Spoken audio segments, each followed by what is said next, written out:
Hello, this is Vladimir Kramnik again, and we are on the third episode of the serial Drama Queen's Gambit. And by the way, what makes any dispute actually valid and sensible? I think that the most important is that both sides of a dispute have something to rely on in common. So they believe in something both, and then starting from this point, they can start to argument their opinions, because opinions are not very not very valuable if they're not based on something. Yeah, so we need to find a certain common base. What can be better than mathematics, statistics?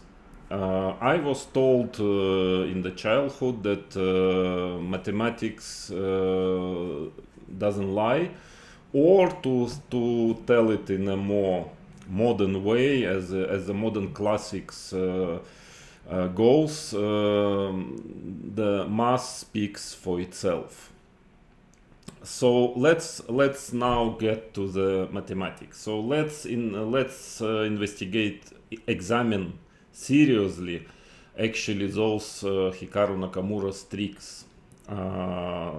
So here we go. I mean, I will open it now. You will be shocked probably for a second, but I will try to explain you what is all this. Okay, those are only some of the tricks of Hikaru Nakamura since 2023. Not all of them. I just took those with the lowest probability.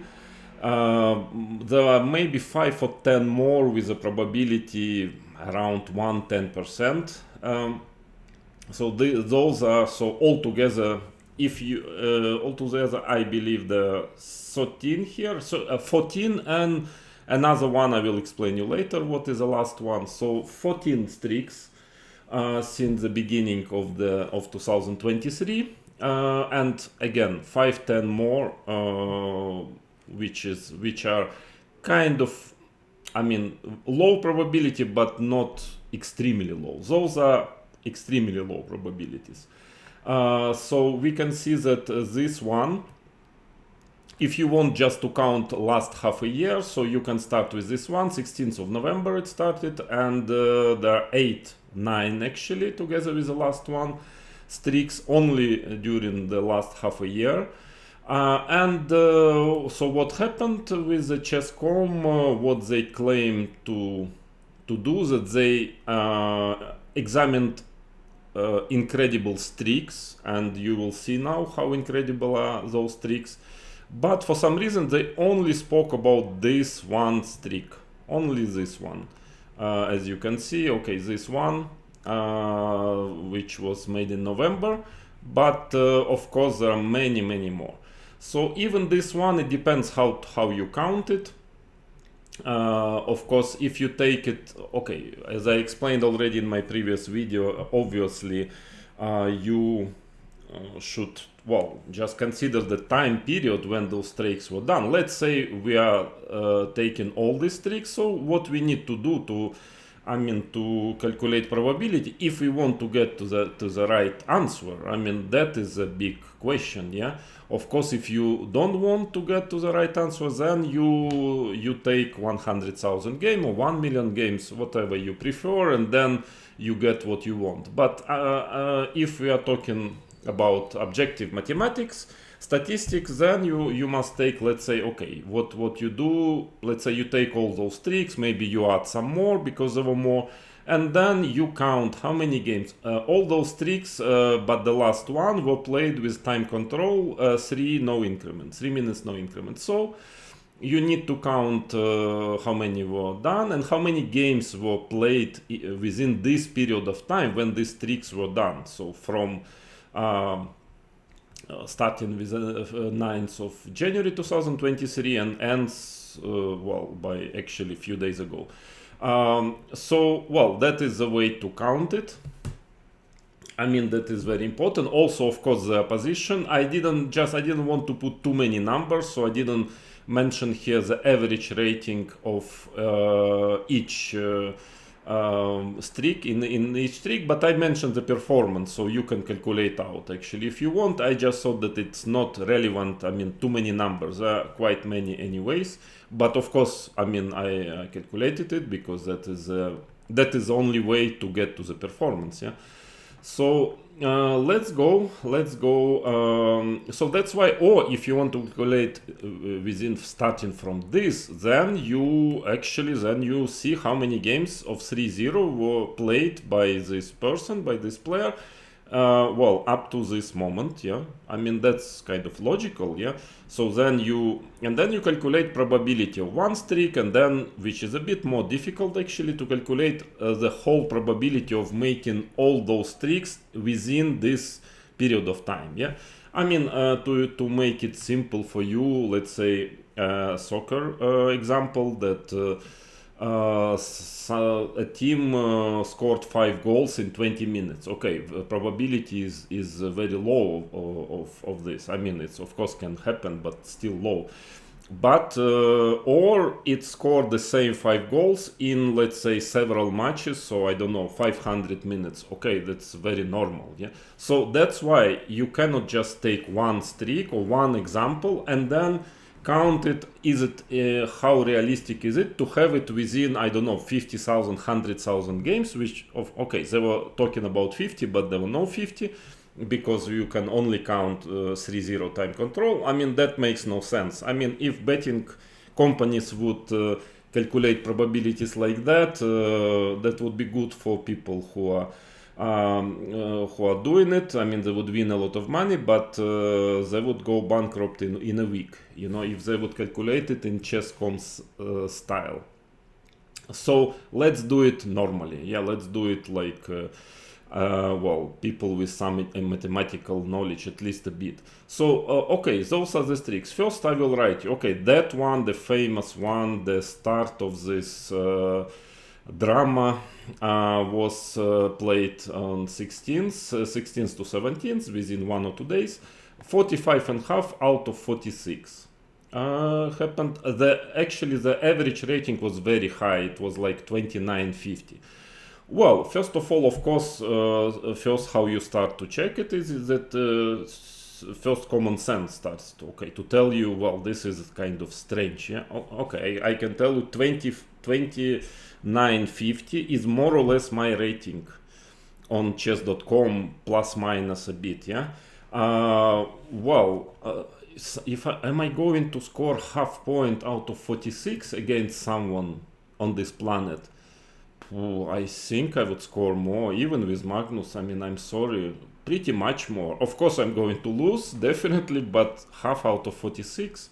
So that was the first idea when you just start to tell, okay, this is something is really strange. And that's how it started, when, you know, I saw one and then second and third, and then, okay, then I started to examine it. I mean, it shouldn't be me who is doing it, should be Chess.com, but it seems that they're looking only at one, and they're taking wrong parameters. So of course, if you do this, then any performance would be possible, and everybody will happily playing, you know, till the end of the life, you know, on Chess.com without any problem, even scoring, you know, 199.5 out of 200. Well, basically, if you play a lot of games, there is a certain probability of this. So okay, and they already explain us Chess.com that if they don't want, they're so worried about, you know, banning somebody who has 98% chance of playing unfair, that they cannot sleep at night. That was exactly the words of Danny Resch, I think. And okay, then so they cannot do it. Well, they, for some reason, they don't care that much that this person with 98% probability, let's say, I mean, I'm just now talking in general, not about this case, that he will ruin and rob maybe, I mean, most likely, because it's 98% against 2%, I mean, like hundreds of honest players during, okay, that for some reason doesn't make them wake up at night, yeah? But, so, okay, this is all looking like, well, poor excuse, frankly. But okay, let's come back here. So then you calculate the performance, taking into consideration the average rating of the opponents. And what you see, this is the performance, 3627, chess.com rating. Okay, I mean, there are so many streaks that I didn't want to calculate every single player, every single game with taking into consideration FIDE rating. But anyways, it will be absolutely huge, the performance. I mean, in general, I would say that, as I understand, in average, the difference between chess.com rating and your FIDE rating, Blitz ratings, yeah, is from 3 to 400 points. I would say everything above 400 points becomes, I mean, in general, a bit dubious. And in my opinion, that's my estimation, that everything above 500 points difference is a very, very serious red flag to check a person. Well, having said this, I can just add that there is, for instance, a player who is still on the platform, and I already informed chess.com about this player. Actually, they just muted me for that, and then they unmuted me for some reason. I didn't ask it, so they kind of admitted they made a mistake, but they never apologized. So whatever, this is another story. So there is one player, for instance, who is below 2200 FIDE rating, and actually he's active, he plays from time to time OTB tournaments, but this is his rating. And online on chess.com he is usually around 3000, sometimes even getting above 3000. I mean, more than 800 points difference. Well, this is unthinkable in my opinion, but chess.com thinks differently, and he's still a happy member of the platform. So I would say, okay, let's take 400. Okay, I give you a discount, 500 if you want, but of course it's not 500. But okay, I'm in generous today. Yeah, I'm in generous mood. So even if you minus 500, and to have a general idea about this performance, the FIDE, what kind of FIDE Blitz rating performance should it be? So it would be, well, at the very, very minimum, 3127. I mean, I can tell you there was no such performance, not even really close, not like even 50 ELO points close, ever OTB, I mean, ever in the history of chess. I mean, so this is just absurd, this performance. It's absolutely insane. 3627. Okay, well, is it even one performance like this is actually already a reason to check? Because again, very important, there are a lot of games.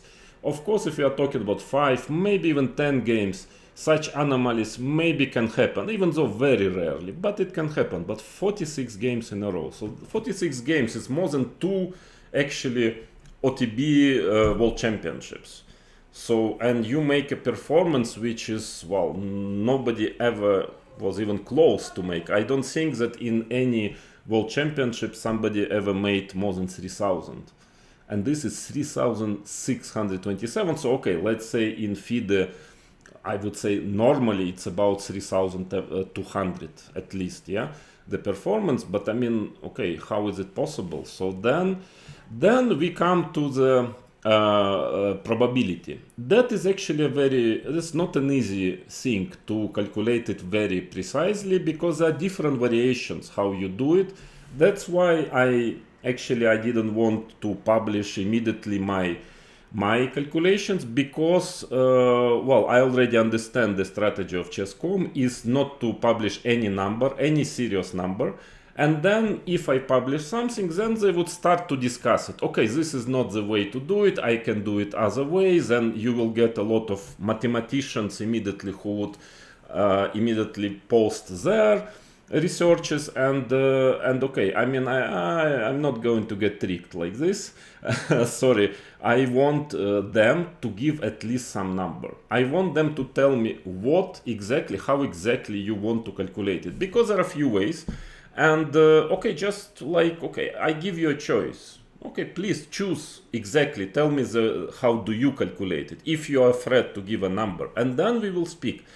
But that's why, okay, this is a calculation done by a certain Mike Kagansky. Here you see his Twitter. He's actually very, very interesting. He is a mathematician, and he's a very big fan of chess, as I understand. I don't know him personally. I mean, but he makes a lot of very interesting calculations about Title Tuesday and other performances of players. So I strongly recommend you to visit his site, his Twitter, for instance, because a lot of interesting things, not only this.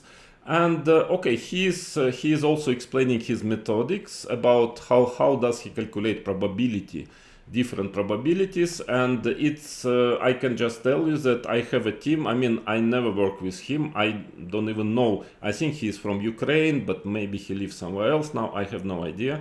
Never met him. I don't know how he looks like. But one thing I can tell you is that he's much more serious, his calculations, according to my team, than Chess.com calculations, actually, which we cannot really know even what, because they never really provide serious numbers. Yeah, I mean, at least in this particular case, as I mentioned in my previous video, what they provided was, well, frankly, was just a joke.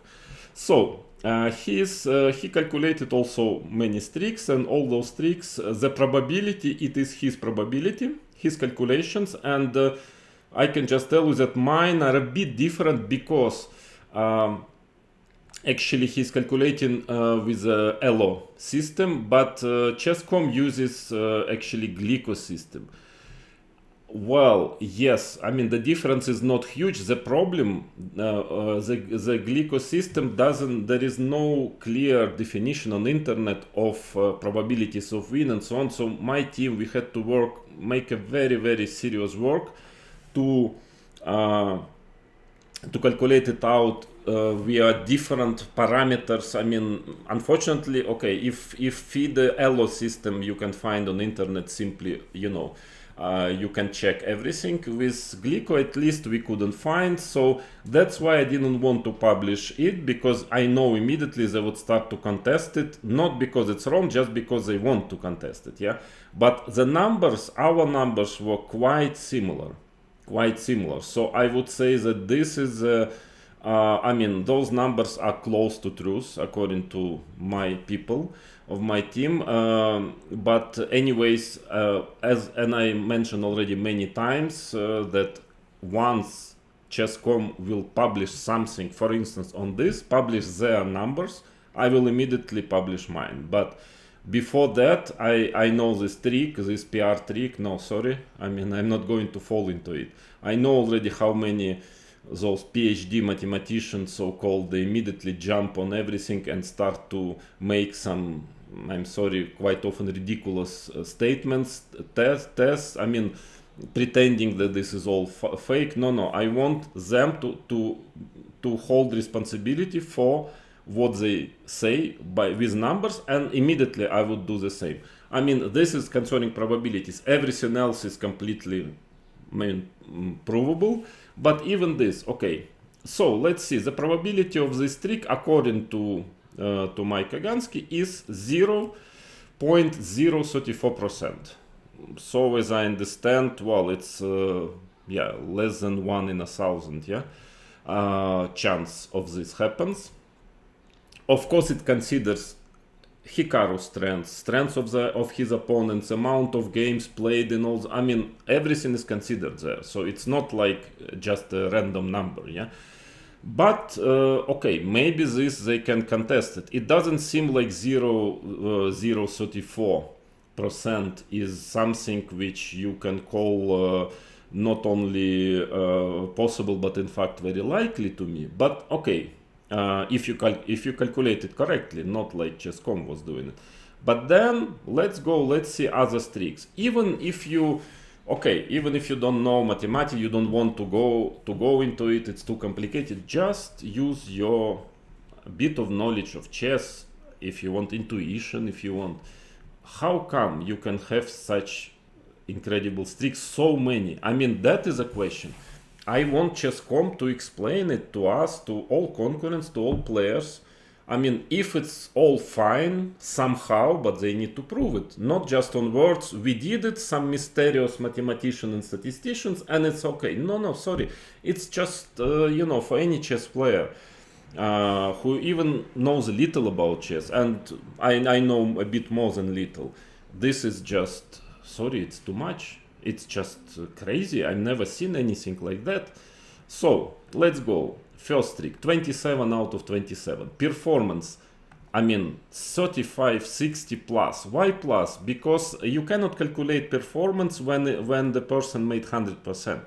So what I was doing, I was actually minusing half a point. So this performance is corresponding to 26.5 out of 27 with that average rating which was during this trick. You can check it, by the way. All you can find those tricks on Chess.com. It's an open source, so you can, if you are not sure, if you don't trust me, just check it yourself. All these numbers, yeah, you can do it. Open source information. So that's why 26.5 out of 27 equals performance 3560 Chess.com. Okay, let's take 400, 450 elo points more, 1000. Well, also haven't seen anyone perform like this OTB, including Magnus Carlsen. Of course, not even close Hikaru also. I mean, okay, this is just one. Probability 0.024%. Why it's sometimes lower, higher? Because here it seems like okay, the performance is higher, but the probability is a bit lower.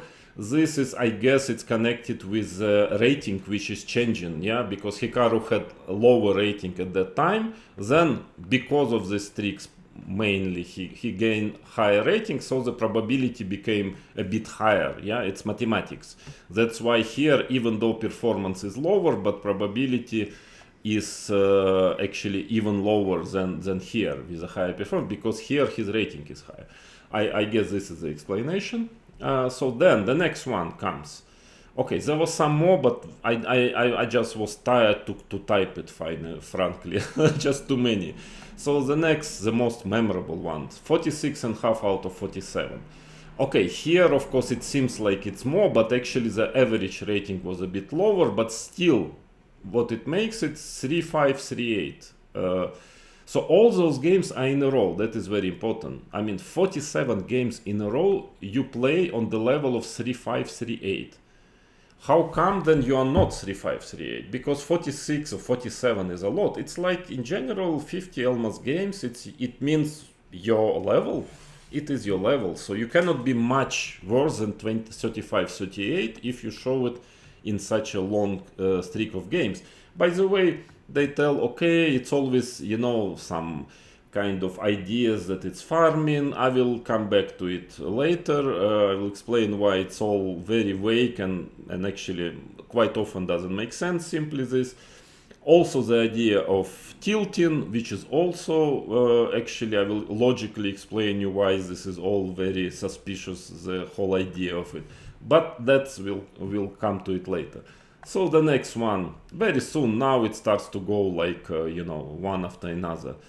32.5 out of 33. Again, performance 3.512. Probability 0.038, 0.557, 0.5%. Okay, this is already a lot.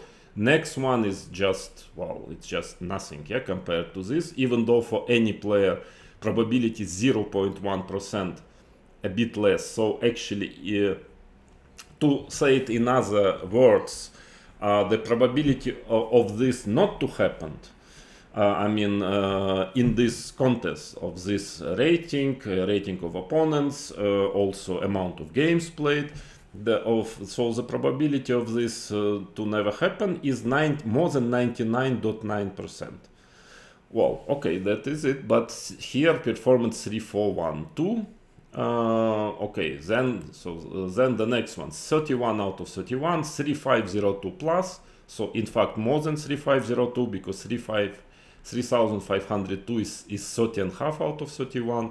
Again, probability 0.3%, and it goes and goes, and you can see now here after 45.5 out of 46. Here, okay, next 7 streaks are 100% streaks. 45 out of 45, 49 out of 49, 36 out of 36, 37 out of 37 streaks. You see performances 3.5 48 plus, 3.5 59 plus.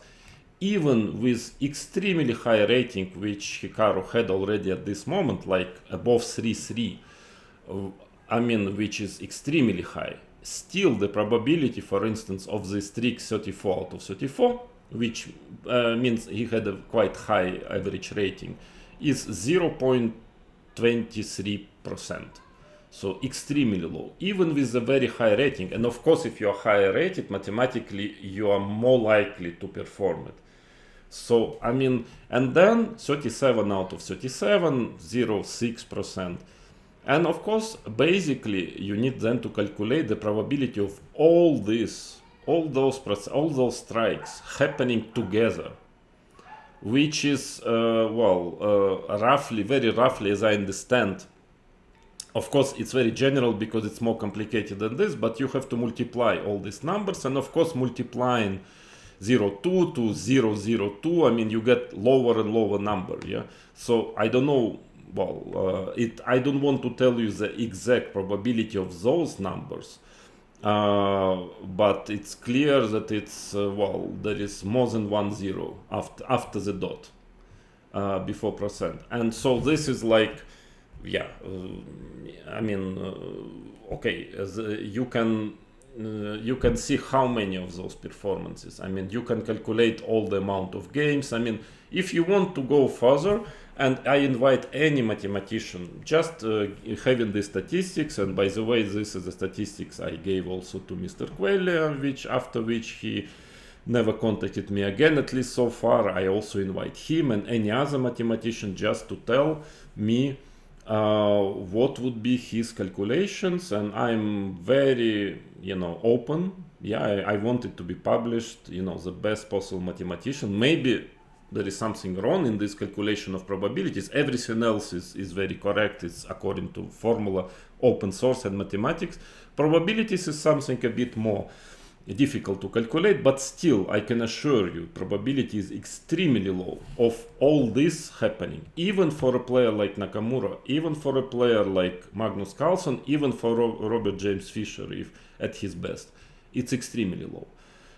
And then just to give you an example that, okay, it's not only happening 3-0, but also, let's say, the 3+1, because, okay, just to because some people, they tell, no, Hikaru is just so good with the mouse, he's, I don't know, he's genius, maybe he's managing something, there is something in the mouse that he is managing to win every game, and Carlsen or others, they don't manage even close to these performances, not even close.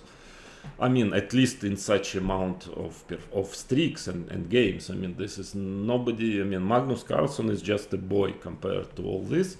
So I guess there is some magic with the mouse or with something else, I don't know, with the claviature. I mean, come on, this is just nonsense, because of course you can add some, I mean, you can add, it adds to your performance, of course, if you are good with it, but it cannot make it this. You cannot be a magician, I mean, with these performances, just because of you are better with the mouse, because your opponents, very often they're young players, actually they are not underrated really, because I checked a lot of opponents in those streaks, and one thing which is very important also to understand the idea of farming. What is farming? I mean, farming is choosing your opponents who are overrated. I mean, because if they are not overrated, actually playing weaker opponents, 300 ELO points, let's say, or Chess.com points weaker, doesn't give you any advantage compared to, because you have to score much more. And I will show you very clearly next why OTB doesn't work for some reason, yeah, because actually, you know, let's say when you're playing somebody 2900, being Hikaru, let's say 3300, but 2900 Chess.com, it's a very decent level. So, but he still needs to score like 10 out of 10 to improve his rating. I mean, like, you can win 9 games in a row, then you lose 1 game, you blundered. Okay, the guy is sometimes a grandmaster or very strong international master. You can blunder, it's 3-0 or something happens and you already lose some rating. I mean, gaining so much rating with this category of players is very more difficult than with any other category of players. This I can tell you based on my experience, on my chess knowledge and statistics. At least OTB shows very clearly the same. You will see it soon. But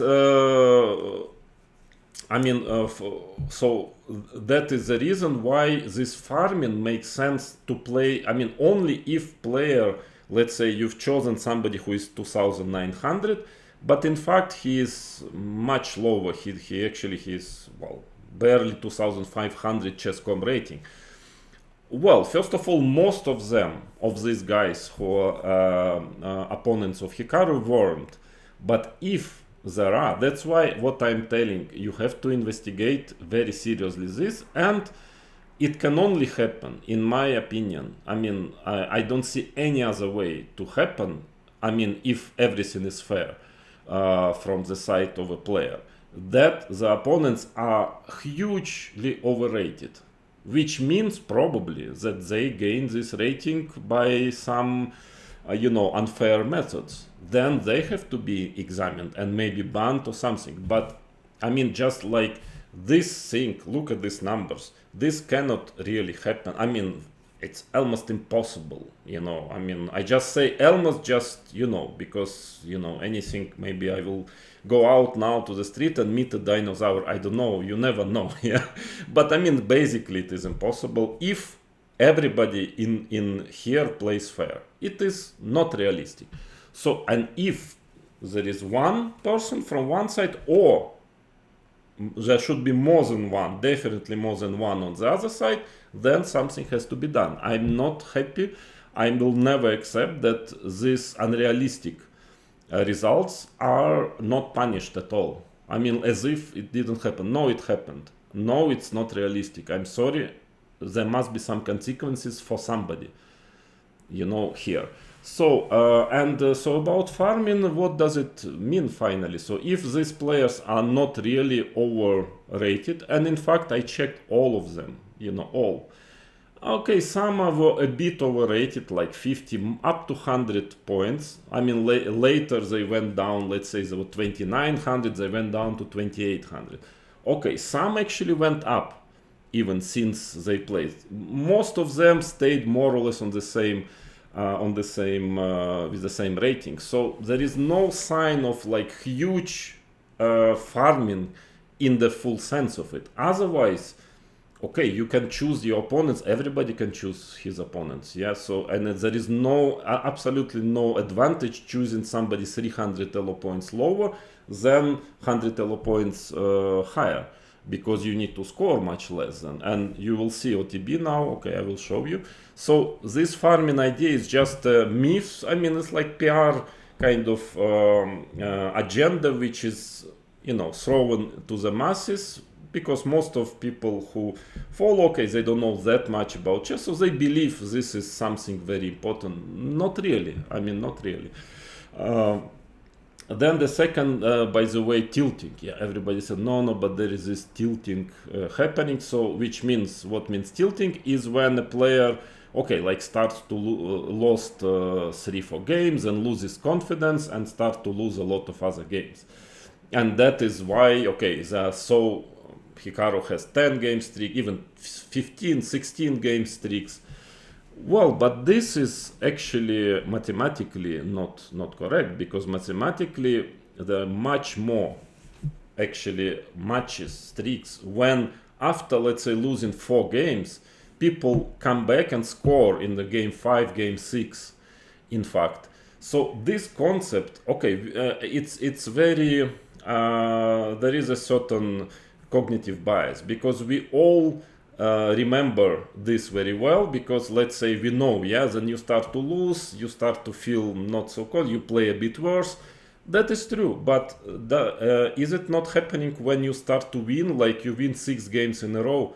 I mean, who told you who told you that it's not happening? It does happen. I know it very well, that like you won 5 games and you relax, you just not concentrated anymore, because like you feel you lose interest. Okay, you win another game, and then finally you blunder just because you lose concentration. So there is no special word for this. Let's say it's untilting. So who told you that untilting is less important parameter than tilting? I mean, in my personal career and also in my matches on chess.com, the untilting, it's my new word which I invented, happen more often than tilting. I mean, with me and with my opponents. So there were many more matches when people were coming back very soon after losing 2, 3, 4 games in a row. So, I mean, this is just an imaginary concept. And mathematically, again, even in Hikaru's performances, there are much more streaks which was stopped after game, let's say from 4 to 7, which actually ended from 4 to 10. There are very few which went further. So which means, okay, I mean, how do you know that a person who lost 10 games in a row, let's say, or 20 games in a row, that he lost because he was tilting and not just because simply, you know, he just is a weak player. He just losing one game after another. So this is all not mathematics. This is all just well, I mean, intuitive, not proven at all, very dubious argument just to explain unexplainable. Yeah, but I mean, let's stick with mathematics, with facts, yeah, with science. Those things are, you know, not proven, and I personally do not think they are relevant at all, explaining such performances. So, and then, by the way, then if he's so incredible 3-0, even though, let's say, when he plays Firouzja, the matches are very equal. I mean, he's in a small plus after like many games, close to 100 games against Firouzja, but not huge. I mean, like, it's very competitive. So why then Firouzja cannot perform like 3-6, 3-5 like all the time? Can you imagine how many games altogether? So like here played, I didn't calculate, but you can calculate. It's hundreds of games, and hundreds of games, the average performance is like 3-5 plus. I mean, that is really a lot. It's not 10 games, it's not 5 games, you know, it's hundreds. So, I mean, I don't know. Is it possible? How is it possible? I'm wondering. I want chess.com or independent mathematicians, I want to explain it to everybody, yeah? I mean, how come we can just leave it like this? Maybe chess.com wants, but I mean, I don't see actually a chess player. Okay, I don't care that much. I don't play competitive chess anymore. I play for fun on the internet, but I feel like almost as an insult when such things are happening, and I'm not informed why this is okay, because I have my common sense. I mean, it doesn't look okay, not even close to be okay. That is why I started this whole story. I want just an explanation. To my understanding, I mean, and my team of mathematicians, and maybe you will agree with me looking at this painting, that it's practically impossible. That is just, at least at minimum, common sense tells it. If it is possible, okay, but chess.com has to prove it somehow, not just to tell, no, this lacks statistical merit. This is lacking statistical merit, I'm sorry. This lacks statistical merit. What exactly is from these numbers are lacking statistical merit? I'm sorry. So, but then also, yeah, if he is such a genius 3-0, then 3+1, yeah? I took his latest streak, and it's also very impressive. I mean, which is just actually still going, this streak, so maybe it will be even higher, most probably, because if he plays next Title Tuesday, it will be weak opponents, probably he will win some more games, but even now, it is at the moment 31 out of 32 entitled Tuesdays. Not bad, huh? I mean, one short draw, just like 10 moves, so it was, I didn't count it, so clear it was last round, just wanted to make a draw. Otherwise, from 32 games which were played, 31 points, so with, okay, only two draws, I can tell you with whom.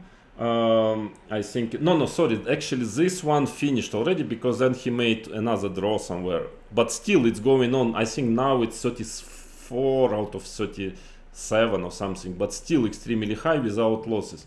That one just finished recently with 31 out of 32, only two draws with Firouzja and Carlsen, and on the way beating everyone else, so winning another 30 games in a row. Besides these two, and there are some top 10 players, Duda, I mean all the guys. Performance 34-42 of this. Probability I didn't count yet, and Mr. Kagansky also not yet, but I guess will be interesting to count it as well. So 3+1, he also has some absolutely unthinkable, incredible performances. So okay, just look at it. I mean, okay, you don't trust me, please, okay, but trust your mind, trust your eyes. This is true. I mean, all those numbers are true.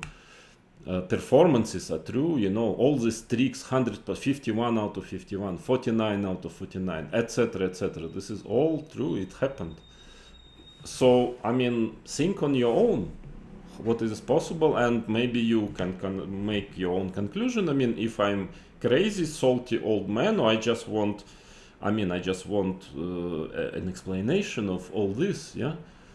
So, okay, that's one thing. Then the second thing, well, let's see OTB, yeah? Let's see how it's happening OTB. So first, let's check in general performances. So what I did, I took all World Championships since 2014, so for last 9 years.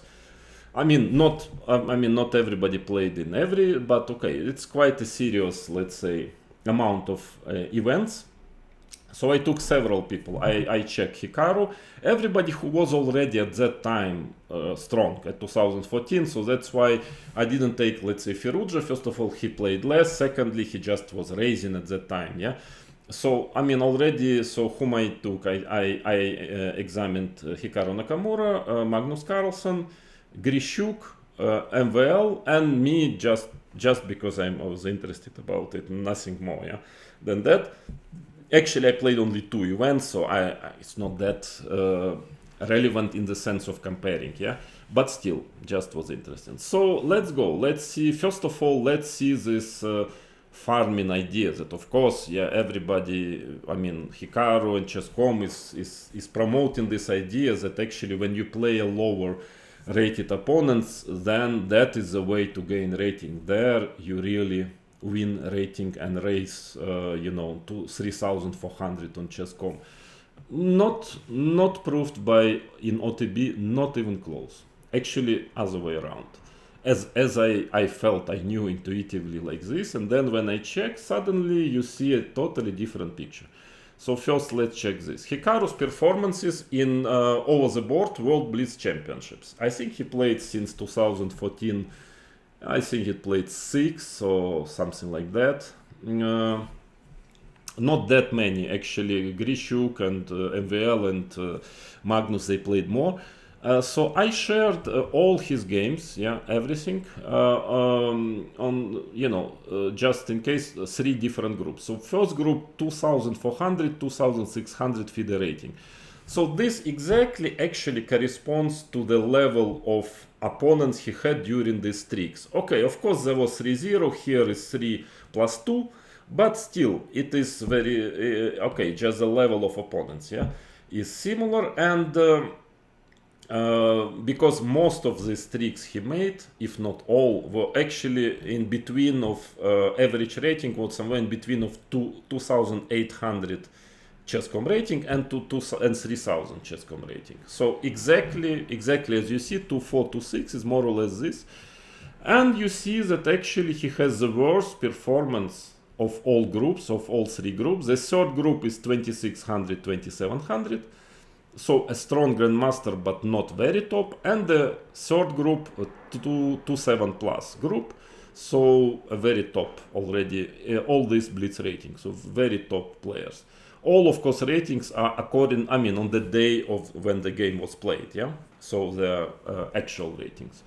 So you see, okay, the performance, let's start with the performances. By far the worst performance Hikaru has against this group whom he destroys online. 27-14 only. 10 wins, okay, not that many games, still 19 games, not so little, played in different years, different, days, and 10 wins, 2 losses, 2 games, no, not like 19-0, no. 10 wins, 2 losses, 7 draws, a lot of draws, 13.5 out of 19, average rating 25-56, 27-14 performance.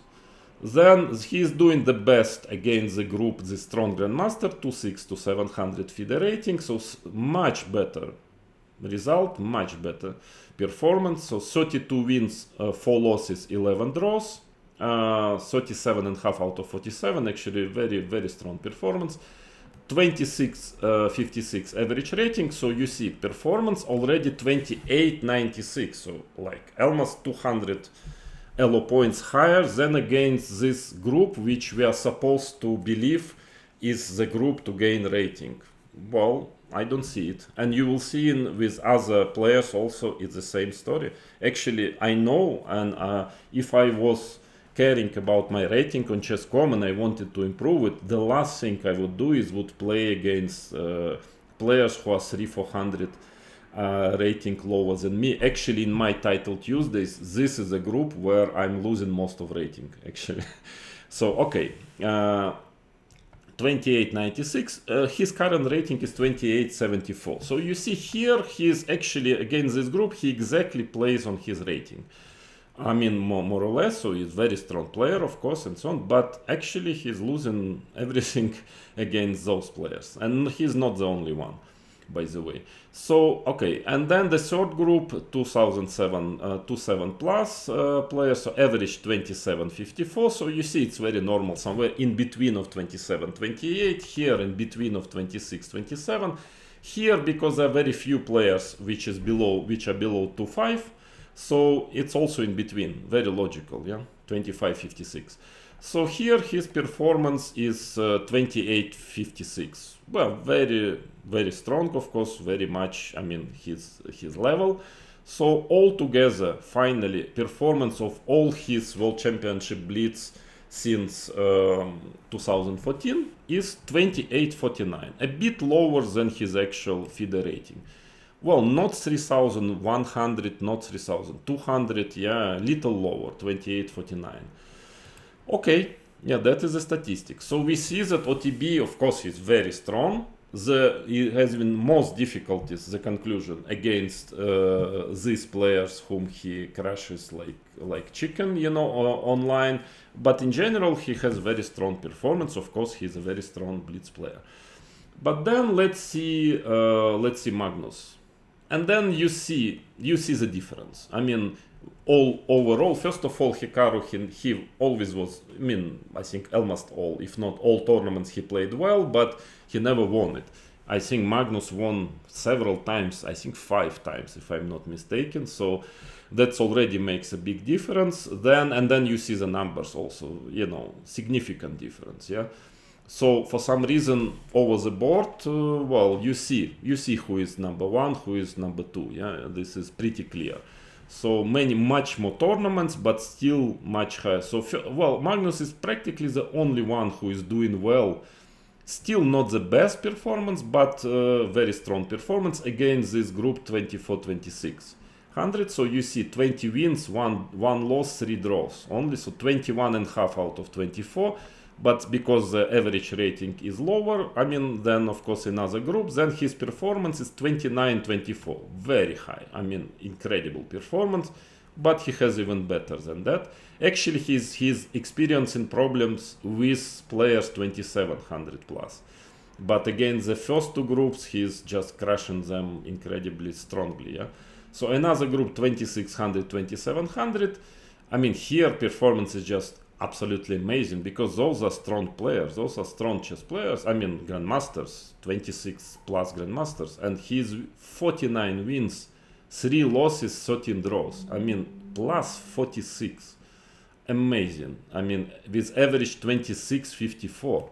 So his performance is 29.50 here. I mean, okay, of course, compared to Hikaru's online, this is just a joke.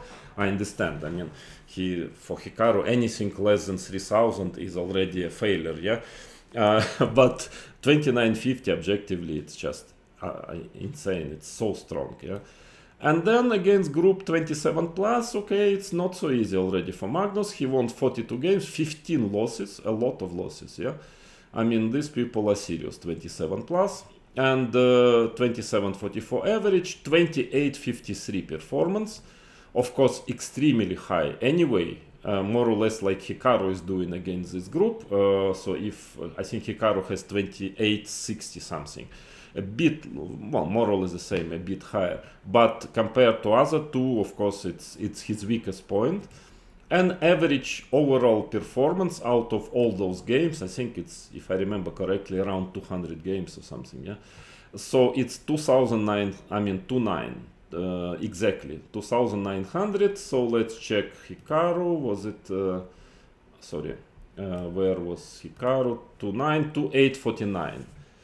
Okay. I mean, 50 elo points in such a long distance, a lot of games performance, it's serious. I mean, you cannot tell that over the board Hikaru is equal to Magnus. No. I mean, I'm sorry, these are numbers, not because I want to make up something.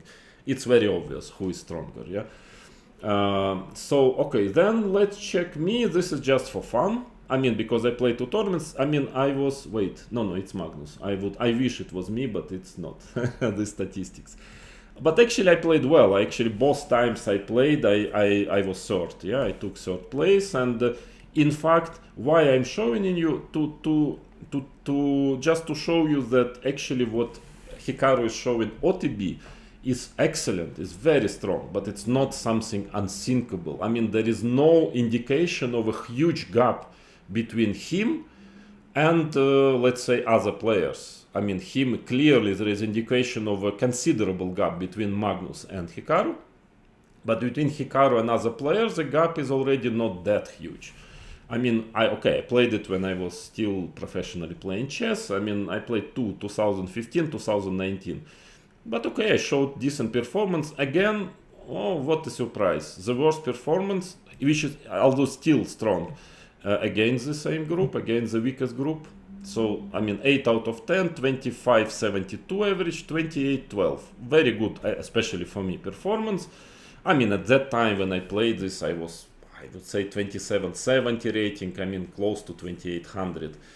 So, okay, I mean, a bit higher than my level, but nothing so special. But, I mean, again, for me, the worst performance is here.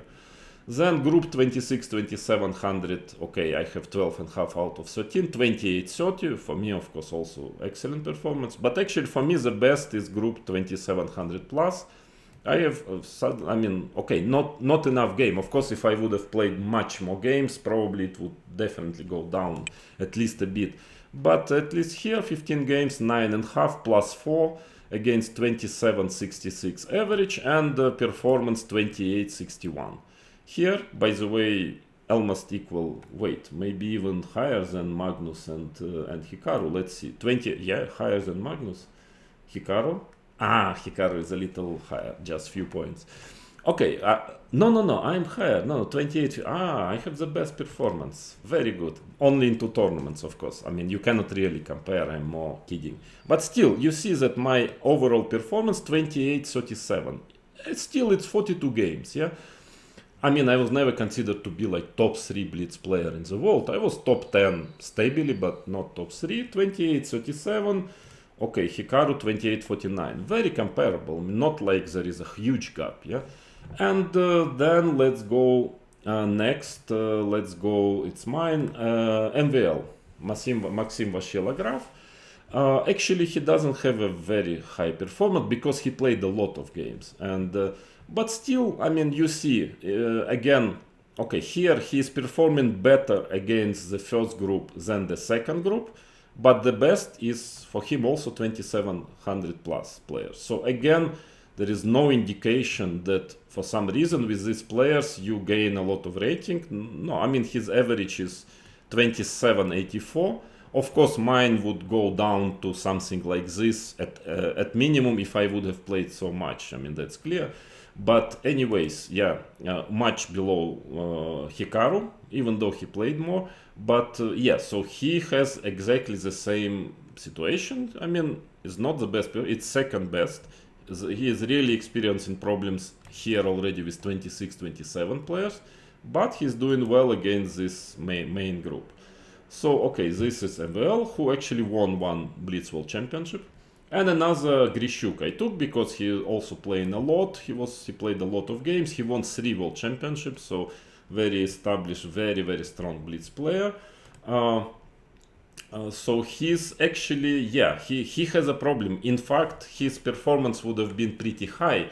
If not, yeah, what can you imagine? If not this group, I mean, again, he's playing terrible performance against the lower rated players, against the guys exactly like 300 rating points lower than him. That is where he's having a huge problem. 2670 only performance, very weak for him, because his rating was, at least when he played all this, was usually always like 2750, 28 between this. So against group 2600, 2700, he's showing his best performance, 2804. I mean, that is already real Grishuk, yeah. And against 27 plus, also actually he's +3, not bad at all, for with 2748 average. So his performance is very solid, 2762, which would be probably his average rating during those years where he played. So again, here he has where the problem is here. His average, performance of all those games, and I think he played all tournaments. So it's 2759. So what I want to say that, okay, there is OTB. Well, you see that everybody is performing. I mean, nobody can really get to 3000. It's just like impossible almost. And the myths of this farming, that those players, weak players, that you farm and you win rating with them, totally refuted, because there are a lot of games here, 50. Everybody plays a lot of games, but actually not a single player had the best performance against this group, not a single one. I mean, somebody had the worst, somebody had second place, but nobody had the best performance. So this is just, numbers. Let's talk numbers. Let's not talk nonsense, but talk numbers.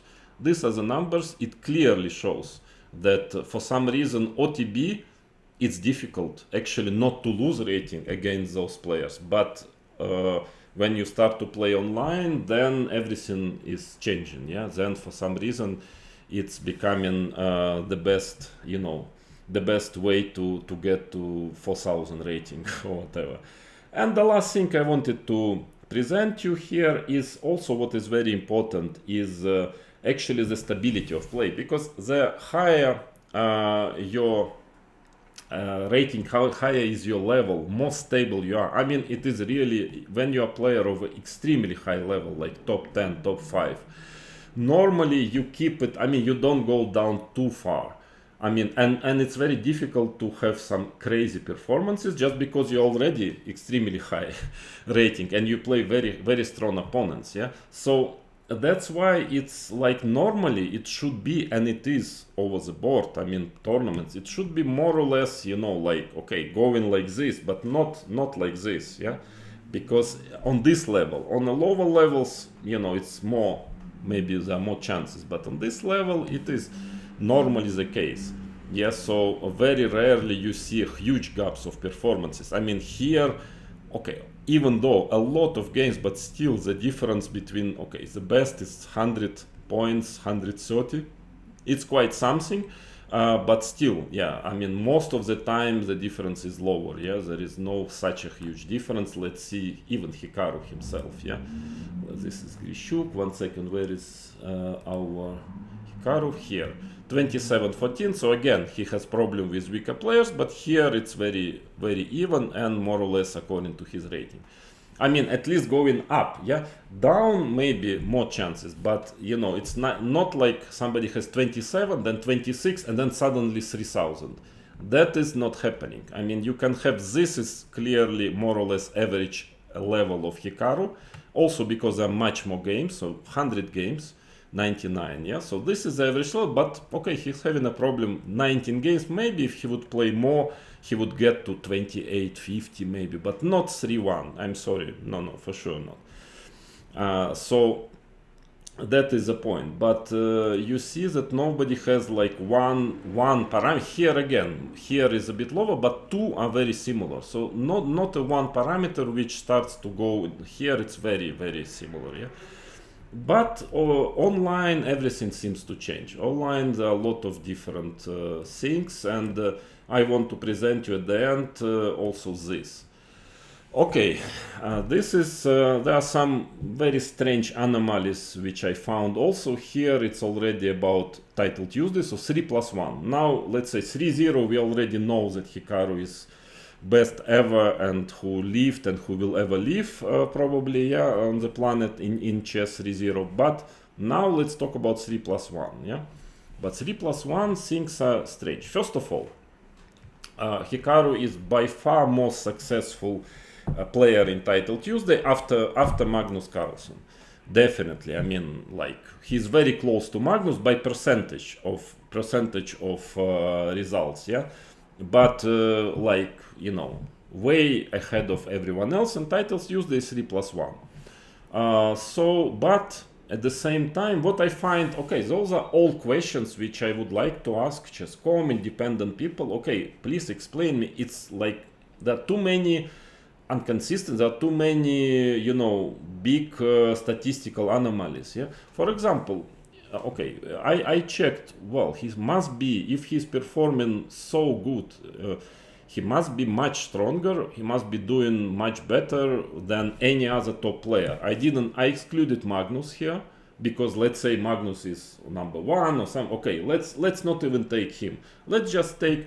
By the way, he has equal score with Magnus, so it wouldn't in Title Tuesday, so it wouldn't change the statistics so much. But I decided to check, okay, all FIDE top 10 players, so let's say established players, yeah, like I took, I mean, I think a couple of them are not playing very much in Title Tuesday, so I took the 11th, 12th, yeah. So finally, I think there were, okay, Firouzja, Caruana, Dubov, Duda, Aranyan, Nepomнящий, who else? Wesley So, Erigaisi. Yes, and then also, yeah, then Hikaru himself and Magnus. So yeah, those players I think I took. Maybe I forgot one, well, I checked what is the personal record of Hikaru against those players, and suddenly, okay, in Title Tuesday I checked since beginning of 2023 just to take some data. Let's say a bit more than 1 year. Suddenly I realized that it's almost equal. I mean, there is this myth that he's so much stronger. Also, it's not a myth, but partly it's true because he's showing so much better results in Title Tuesday. But, I mean, it's not visible here. He has plus 18 against those players, minus 16. So he won 18, lost 16, 23 draws. So just 51.7% of points. So plus 2 in so many games, 57 games. So practically equal score. So you cannot see why.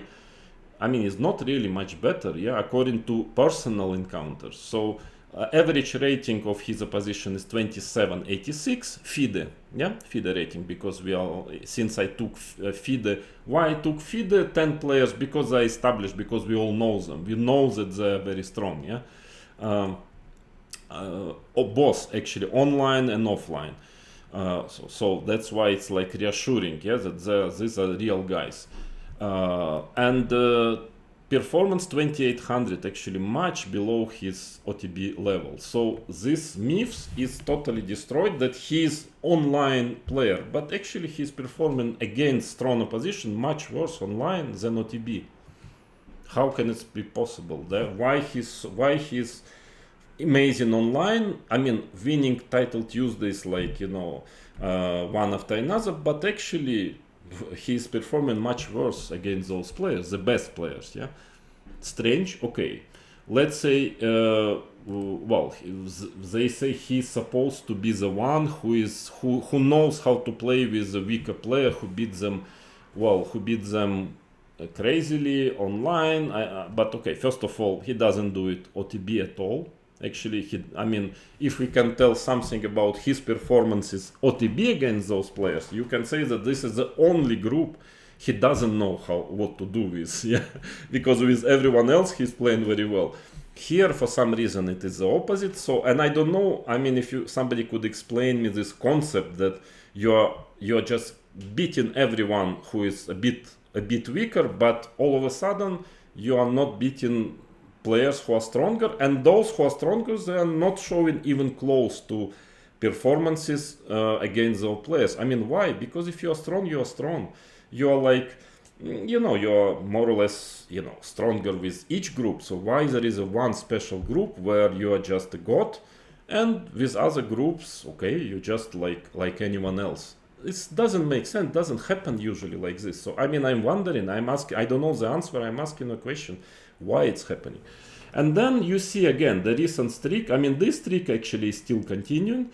So I checked again for example, because I like to make this statistics about how some people are playing against 27 plus players. So 27 plus FIDE is top 25 in the world. And okay, that is a really very serious test, because with weaker players you can beat, I mean, you can score a lot, but when you play the best players in the world, okay, this is really showing your level normally. That's why I quite often make such tests, and very often they bring very interesting results. And here, let's see, so most recent streak in Title Tuesday, again, it's still ongoing, by the way, against 2000, so I took all games against only 2000 plus players, Blitz FIDE rating, so the 25 I think people, and just took them in a row, of course, just in a row, all in a row, but I mean they are not played, so in between you play with 2300, play with 24, then again you play with 27 plus, so this is counted. So they are playing not in one day, not in 2 days, but they played in a row, so all consecutive games. And lately he's having some amazing performance, so which again it's still going on this streak. 20 wins, no losses, 10 draws. Ooh, 25 out of 30 against top 25 players. Average rating FIDE 2738. Very high. I mean, really very top. And FIDE performance, yeah. So I decided, since Chess.com also just recently published some report, and they told that they prefer to check it via FIDE rating. Okay, if they prefer, I decided to do it also like that, especially for them, since they think it's most relevant. And then so FIDE rating performance 3011. Again, you saw there the best was Magnus against this group.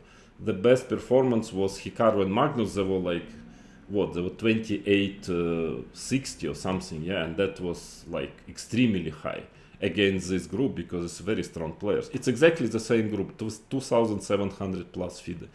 3011. My goodness, this is just 83.3% of points against this group. I mean, in a row, 30 games is a lot. I mean, that would be enough to win like 2 world championships, you know, without even not playing the remaining 10 games, you know. It's such a, no, I'm half joking, of course, but it is just incredible performance. Okay, let's say he's probably just, you know, the best. Magnus is much lower in the same games, much lower. So, okay, he's probably just the best in the world. Yeah, he's best 3-0, he's best 3-1, he's best, well, whatever, yeah. But then how do you explain that just a few months ago, against exactly the same opponents. I mean, 2,700 FIDE. I started to check. Well, was he always doing so great against these players online? In Title Tuesdays, and then I found this streak. Also 22 game, not so little. I mean, comparable to this 30 games. So just few months before, he had 22 game, average 27.45. Here 27.38. So very close. I mean, almost similar. 5 wins, 10 losses, 7 draws in a row. Yeah, again, it's consecutive games with this group of players. 8.5 out of 22, 38.6% of points against 83.3, and the performance 26.65. I mean, a performance of very average Blitz Grandmaster. I mean, nothing even, Hikaru is now 28.74. 200, more than 200 ELO points lower than his OTB level. How is it possible? First of all, how does the best ever living chess player on the planet actually, who is scoring 25 out of 30 against this opposition, just a couple of months ago in a long streak can score, 8.5 out of 22. How the person who has 3011 performance 30 games in a row can have just little time before that can have 26.65 performance against exactly the same group. Another way around, how somebody who shows 26.65 can show 3011. I mean, it's just like that. Too many. Why I'm asking Chess.com, because this is important. Hikaru, okay, I hope he's playing fair. I hope so. I don't see, frankly, mathematics is very, very alarming. I don't know. I mean, it's not my legacy to give a conclusion. I mean, I just know for sure that he has so many huge anomalies in his performances, and they're very, very alarming. So what I want, he's a face of Chess.com. He's a face of online chess, if you want, nowadays. I mean, we are all playing Grandmasters. We are fighting. There is big money nowadays in online chess. I mean, you cannot leave such statistics. Whoever shows it. If it's me tomorrow, you have to check me.